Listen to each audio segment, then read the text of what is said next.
우리에게 정확한 진리를 우리에게 말씀해 주고 있는 것입니다. 우리의 변명의 여지가 없는 것입니다. 주님의 말씀은 뚜렷합니다. 그리고 선명하게 그 진리를 드러내주고 있습니다. 아멘. 여기서 우리가 말씀하고 있는 이 사랑, 이 사랑에 관한 헬라어를 우리가 알지 못하면 이 말씀을 잘 이해할 수가 없을 것입니다.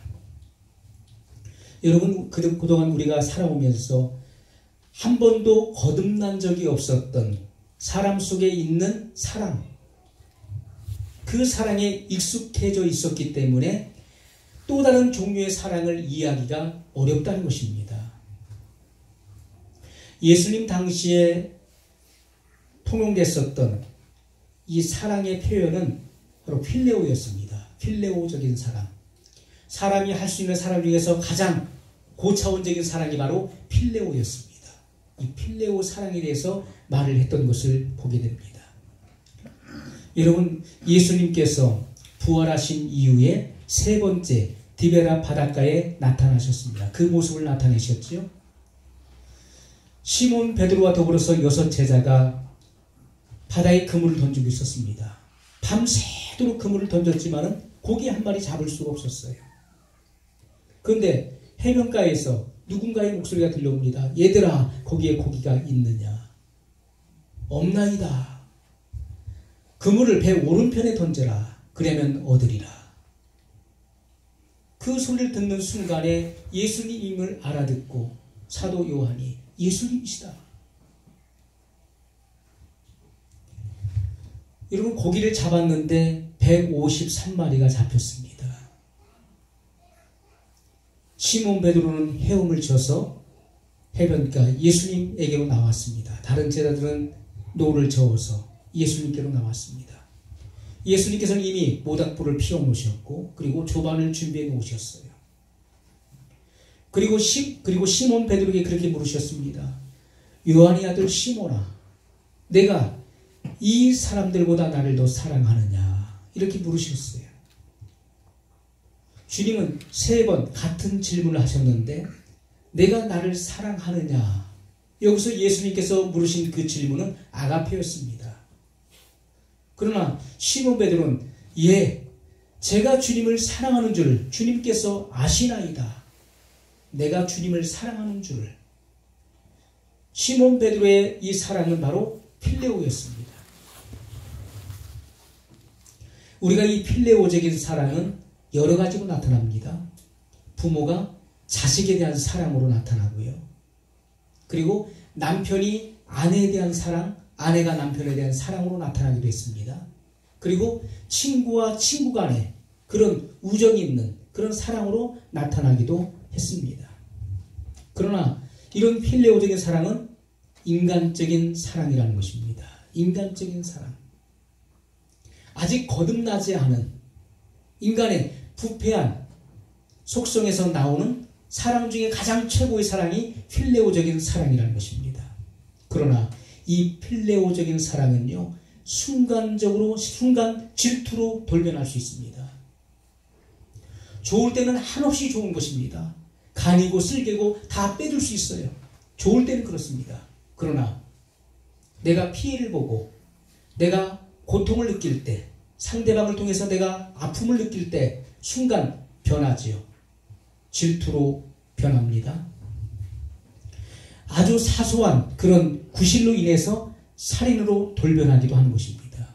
그래서 친구가 가장 친한 친구를 죽이기도 하고 아내가 남편을, 남편이 아내를 죽이기도 하는 일들이 오늘날 사회 속에서 일어나고 있는 것입니다. 좋을 때는 너무나 좋았어요. 그런데 그것이 순간 돌변해서 아주 사소한 구실로 인해서 사람을 살인하기도 한다는 것입니다. 난폭한 질투로 바뀌어져서 애정의 대상을 냉혹하게 때려 눕히기도 하는 것이 바로 필레오적인 사랑인 것입니다. 이것은요, 내가 다른 사람에게 당하기 전에 먼저 선수를 친다는 것이죠. 내가 너에게 당하지만 않을 것이다. 내가 너에게 당하기 전에 내가 먼저 선수를 친다. 그리고 모든 것을 정당화합니다. 이것이 필레오적인 사랑을 의미하는 것입니다. 필레오는 순전한 이기심으로부터 나오는 것입니다. 그러나 오늘 우리가 읽은 본문에 쓰여진 이 사랑의 용어는요, 바로 아가페의 사랑인 것을 우리에게 보여줍니다. 우리가 요한복음 13장 34절 이하에 보면 예수님께서 이렇게 말씀하셨어요. 새 계명을 너희에게 주노니 서로 사랑하라. 내가 너희를 사랑한 것 같이 너희도 서로 사랑하라. 너희가 서로 사랑하면 이로써 모든 사람이 너희가 내 제자인 줄 알리라. 이렇게 말씀하셨습니다. 여기서 사용된 이 사랑은요, 명사형이 아니라 동사형으로 쓰여졌다는 사실입니다. 우리가 예수님을 우리의 주와 메시아로 영접했을 때 우리는 거듭났습니다. 그리고 하나님이 주시는 새로운 본성을 받게 되었습니다. 그래서 하나님의 본성을 받은 사람들을 가리켜서 하나님의 자녀라. 에베소 4장 24절에 보면은 4절 이하에 보게 되면은 새 사람이라 이렇게 표현하고 있습니다. 고린도서 5장 17절에 보면 새로운 피조물이라고 말씀하고 있고요. 바로 하나님의 가족을 의미하는 것입니다. 하나님의 가족이 되었다. 흑암의 권세에서 건져내사 그의 사랑의 아들의 나라로 옮기셨다. 골로새서 이렇게 말씀하고 있습니다. 흑암의 왕국에서 하나님의 사랑의 왕국으로 옮겨졌다는 것을 우리에게 정확하게 말씀을 해주고 있습니다. 그렇다면 새로운 피조물, 하나님의 자녀들은 새로운 영역에 속한 사람들입니다. 왜냐하면 흑암의 영역이 아닌 사랑의 아들의 영역, 바로 천국의 영역에 속한 사람들이라는 것입니다. 네. 그렇다면 새로운 영역에 속한 사람들에게 필요한 것이 뭡니까? 새로운 언어가 필요한 것이고요. 그리고 새로운 법이 필요한 것입니다. 오늘 우리들은 천국의 언어가 우리에게 있어야 되는 것이고 천국의 법이 필요한 것입니다. 그 천국의 법을 따라야 되는 것입니다. 마태복음 5장 이하에 보게 되면은 예수님께서 산상수훈을 말씀하시죠. 예수님께서 주님의 백성들에게 말씀을 주시기 위해 산 위에 오르셨을 때 많은 무리들이 그 말씀을 받기 위해서 산에 올랐습니다. 예수님께서는 말씀하셨어요. 심령이 가난한 자는 복이 있나니 천국이 저희 것입니다. 주님은 심령이 가난함으로부터 이렇게 천국의 백성들의 마음가짐 그리고 그들의 태도에 대해서 말씀하셨습니다. 너희가 누가 너희를 가리켜서 억지로 오리를 가게 하거든 십리까지로 동행해줘라. 그것이 천국 시민의 삶이라고 말씀했습니다. 누가 너희의 겉옷을 달려고 하거든 속옷까지도 내어주라. 이것이 천국 시민의 삶이었습니다. 여러분, 그 당시 사람들이 단 한 번도 들어보지 못했던 그런 사랑의 삶의 모습을 주님은 말씀하셨어요. 이것이 바로 하나님의 백성들의 삶이어야 된다는 것을 말씀하셨던 것입니다. 오늘 우리에게는 적합한 언어가 있어야 되고 적합한 새 법이 필요한 것입니다. 그래서 예수님께서 새 계명을 너희에게 주노니. 새 계명, 그것은 바로 법이죠. 율법 안에 뭐가 있습니까? 계명들이 있는 것이죠. 해야 될 것과 해서는 안 될 것에 대한 조항들을 말하는 것입니다. 새 계명을 너희에게 주노니. 그래서 주님은 서로 사랑하라.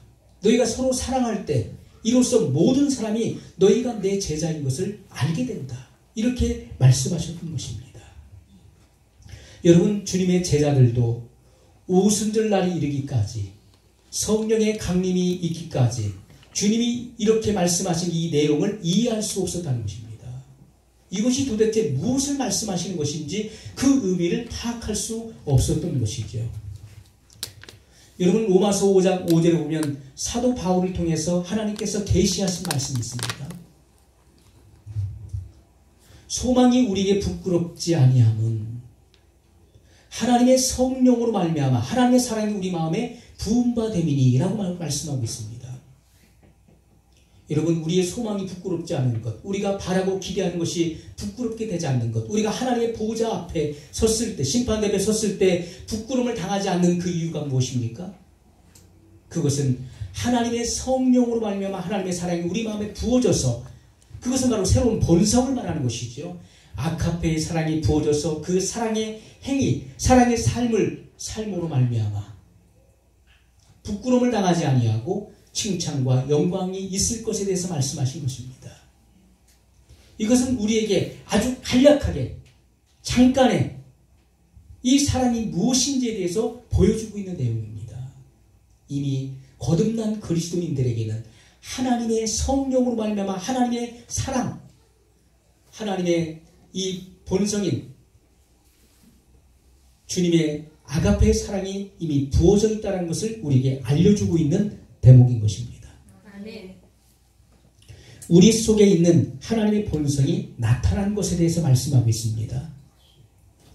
여러분, 복숭아 나무에 식물에 생명이 있죠. 복숭아가 죽어 있으면 아무런 열매를 맺을 수 없는 것입니다. 그 어떤 것도 나타낼 수가 없는 거예요. 그러나 복숭아 나무에는 그 식물의 생명이 그 안에 있는 것입니다. 그래서 그 생명이 나타나지는 것입니다. 어떻게 나타나느냐? 처음에 잎으로 나타나요. 잎사귀가 나옵니다. 그랬을 때 저 복숭아 나무가 살아있구나. 왜요? 잎을 내는 것을 보고서요. 처음에는 잎을 냅니다. 그 다음에 꽃봉오리를 내는 것입니다. 꽃이 피어요. 꽃봉오리를 냅니다. 그리고 나서 감미로운 열매를 탄생시키는 것입니다. 그것을 볼 때 저 복숭아 나무가 죽지 않고 살아있구나. 식물의 생명이 이렇게 나타나지는 것입니다. 여러분, 하나님의 본성은 바로 생명입니다. 그 생명이 바로 하나님의 본성, 바로 사랑으로 나타나지는 것입니다.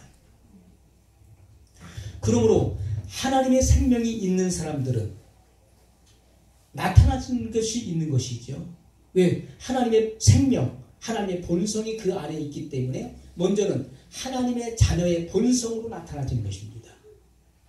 그리고 그들의 행동과 그들의 변화된 언어의 삶을 통해서 나타나지는 것입니다. 저 사람이 옛날에 굉장히 난폭하고 포악한 그런 언어를 썼었는데 굉장히 부드럽고 남을 격려하고 칭찬하고 사랑하는 그런 언어를 쓰는 것을 봤을 때 그 안에 생명이 있음을 알게 된 것입니다. 아멘. 저 사람의 행동이 저렇지 않았었는데 저 삶이 완전히 180도 변화가 됐어. 그의 변화된 행동을 통해서 우리는 그 안에 하나님의 생명이 있다는 것을 알 수가 있는 것입니다. 아멘. 그의 마음가짐이 달라진 것을 봤을 때, 새로워진 것을 봤을 때 그 안에 하나님의 생명이 있음을 우리는 알 수 있다는 것입니다. 아멘. 여러분, 우리가 나무도 그 안에 식물의 생명이 있음으로 말미암아 나타나지는 것입니다. 그것처럼 사람도 하나님의 생명이 들어오게 되면 그것이 하나님의 생명이 사람의 삶을 통해서 반영되어지고 나타나지게 된다는 것입니다. 아멘. 나는 하나님의 생명을 받았는데 내 삶은 전혀 안 변했어. 그것은 어불성설인 것입니다. 주님은 우리에게 분명히 말씀하고 있습니다. 오늘 본문의 말씀을 다시 보면 우리가 형제를 사랑함으로 사망에서 옮겨 생명으로 들어간 줄을 알거니와 사랑치 아니하는 자는 사망에 거하느니라. 여러분, 사랑하는 사람은 생명 가운데 있는 것이고 미워하는 사람은 죽음 가운데 있는 것이다. 이렇게 주님은 분명하게 말씀을 하고 있다는 것입니다. 여러분, 그 사랑이 비록 동일한 기능을 통해서 작용할지라도 우리의 옛사람의 사랑과는 전혀 다른 종류의 새로운 사랑이라는 것을 우리는 알아야 될 것입니다. 우리가 부모를 공경하고 부모를 사랑하는 것, 또 부부지간에 사랑하는 것, 또 부모가 자녀가 부모를 사랑하고 친구가 친구를 사랑하는 것, 같은 기능을 통해 작용할지라도 그것은 전혀 다른 사랑인 것입니다. 필레오의 사랑과 아가페의 사랑은 전혀 다른 사랑인 것입니다. 여러분, 가장 최고의 사랑은 바로 하나님의 사랑인 것입니다. 하나님의 사랑. 하나님의 사랑이 어떻게 나타났습니까? 하나님의 사랑은 이기적인 욕구가 전혀 개재되어 있지 않습니다. 예수님을 십자가에 못 박으라고 아우성쳤던 무리들, 그리고 결국 로마 군병에게 넘겨지고 예수님은 십자가의 못이 박혔습니다. 그랬을 때 로마의 군병들은 예수님을 조롱했고, 그리고 유대인들이 그 길을 지나다가 예수님의 그 십자가의 고통받는 광경을 보고 조롱했습니다. 머리를 흔들면서. 저가 어떻게 남은 구원하면서 자기 자신을 구원하지 못하는가? 내가 하나님의 아들이거든 어서 내려와 보라. 그러면 우리가 믿겠노라. 하면서 무리들이 예수님을 조롱했습니다. 그때 예수님께서 십자가상에서 하신 말씀이 있어요. 아버지, 저들의 죄를 사하여 주옵소서. 저희가 하는 일을 알지 못함이니이다. 그렇게 용서의 기도를 드리셨던 것을 보십시오. 그것이 바로 아가페의 사랑인 것입니다. 필레오는 그렇지 않습니다. 내가 너희에게 무슨 악한 짓을 했길래 너희가 나를 이렇게 대우하느냐? 내가 너희에게 무엇을 잘못했느냐? 여러분, 필레오는 따지고 들 것입니다. 너희도 한번 두고 보자. 그러나 아가페는 무조건적인 사랑인 것입니다. 무조건적인 사랑. 남이 나에게 해를 가했어도 나는 무조건적으로 그 허물을 덮는 것이고 사랑하는 것입니다. 그것이 바로 아가페의 사랑이라는 것입니다. 하나님의 사랑. 하나님의 사랑. 그 사랑이 있었기 때문에 저와 여러분이 구원받은 것입니다. 아멘. 하나님의 사랑. 그 놀라운 사랑으로 인해서 저와 여러분이 하나님의 자녀가 되었고 하나님의 가족이 됐다는 이 놀라운 사실을 기억하십시오. 아멘. 여러분, 오순절 성령의 강림을 통해서 초대 예루살렘 교회가 탄생됐습니다. 예루살렘 교회가 탄생됐을 때 사람들은 새로운 종류의 사랑을 보게 됐습니다. 그들이 행하는 사람들 속에 없었던 전혀 다른 종류의 사랑을 하고 있는 그 모습을 보여줍니다. 사도행전 4장 32절 이하에 보면 이렇게 기록되어 있습니다. 믿는 무리가 한 마음과 한 뜻이 되어 모든 물건을 서로 통용하고 자기 재물을 조금이라도 자기 것이라 하는 이가 하나도 없더라. 사도들이 큰 권능으로 주 예수의 부활을 증언하니 무리가 큰 은혜를 받아 그 중에 가난한 사람이 없으니 이는 밭과 집 있는 자는 팔아 그 판 것의 값을 가져다가 사도들의 발 앞에 두매 그들이 각 사람의 필요를 따라 나누어 줍니다. 여러분, 하나님의 사랑이 임하니까 초대교회에 임했던 그 성령의 권능은 바로 사랑이었습니다. 하나님의 사랑이 그들의 마음 가운데 부어지니까 그들이 행했던 일이 뭡니까? 자기의 재산을 내놨다는 거예요. 자기의 재산을 팔아서 사도들의 발 앞에 두매 사도들이 가난한 사람들에게 그 필요를 따라 나누어 줍니다. 이렇게 말씀하고 있습니다. 오늘날 여러분, 많은 그리스도인들이 다른 것에는 다 좋아요. 모든 것에 다 좋아요. 호의적입니다. 그러나 물질에 있어서만큼은 왜 이렇게 예민해지고 민감해진지 알 수가 없습니다. 물질에 대해서만큼은 사람이 아주 돌변하는 모습들을 저는 많이 보았습니다. 왜 저럴까? 내가 조금 손해보고 내가 좀 이해하고 그러면 모든 것이 자연스러워질 수 있을 텐데 그것을 손해를 보지 않으려고 막 부단히 그런 모습을 보면서 참 이해할 수가 없는 현상들입니다. 여러분, 초대교회에 나타났었던 이 사랑의 증거들을 보십시오. 여러분, 이 땅에 임한 새로운 종류의 사랑이 처음으로 표현된 사건이었습니다. 사람들이 자기 재산을 팔아서 사도들의 발 앞에 두었어요. 그리고 그것을 내 것이라고 주장하지 않았습니다. 이것은 하나님께 드린 것입니다. 하나님이 내게 주신 것을 하나님께 드린 것입니다. 이것을 누구든지 필요한 사람에게 나눠주십시오. 그리고 그곳에 모였던 성도들은 어떻습니까? 난 좀 더 주십시오. 내게 더 필요합니다라고 요청하지 않았다는 것입니다. 자기의 필요한 양만큼만 구했고 가져갔다는 사실이에요.